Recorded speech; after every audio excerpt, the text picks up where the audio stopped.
Hello everyone, welcome to my political journalism news channel. The story for today is the question for us now is to be or not to be. That is a Shakespearean question, he said. I can give you a definitive answer. It's definitely yes, to be. We will not give up and we will not lose. We will fight until the end. At sea, in the air, we will continue fighting for our land, whatever the cost, he added, in echoes of Churchill's speech during World War II. Zelenskyy also expressed his gratitude to UK Prime Minister Boris Johnson, and asked the parliament to increase the pressure of sanctions against Russia and recognise it as a terrorist state. He asked the British MPs to ensure that the Ukrainian skies are safe. I would like to tell you about the 13 days of war. The war that we didn't start, and we didn't want it, he told the House of Commons.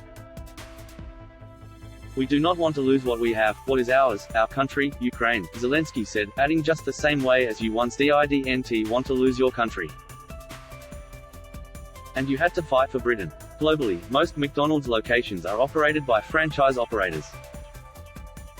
But that's not the case in Russia, where 84% of locations are operated by the company, according to the document. Buses carried civilians out of an embattled Ukrainian city on Tuesday along a safe corridor agreed to by the two warring sides, while a parallel effort to relieve the besieged port of Mariupol was thrown into jeopardy by reports of renewed Russian shelling. On Tuesday, a convoy of buses packed with people fleeing the fighting moved along a snowy road from Sumy, a northeastern city of 250,000 people, according to video from the Ukrainian communications agency.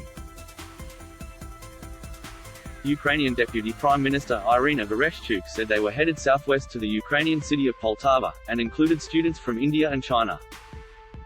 Meanwhile, buses emblazoned with Red Cross symbols carried water, medicine and food toward the encircled southern port of Mariupol, scene of some of the worst desperation. Vereshchuk said the vehicles would then ferry civilians out of the city of 430,000 people. But soon after officials announced that buses were on their way, Ukrainian officials said they had learned of shelling on the escape route.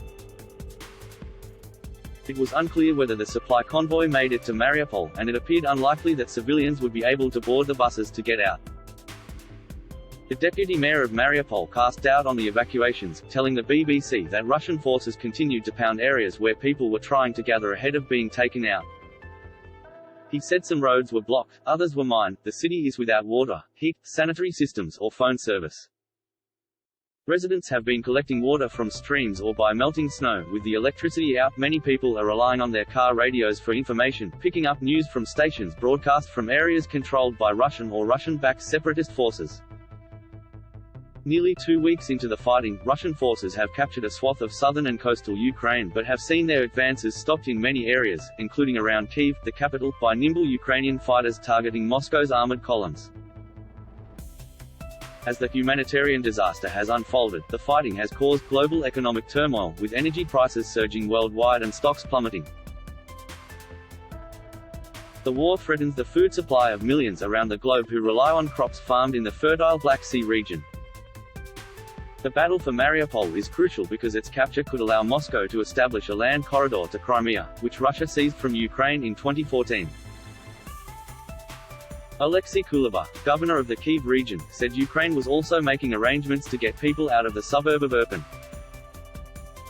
Late on Tuesday, Zelenskyy released a selfie video of himself standing near the presidential offices in Kyiv, with piles of sandbags, a snow-dusted fir tree and a few cars in the background. It was the second video in 24 hours showing him near the country's seat of power, in an apparent bid to dispel any doubts over his whereabouts.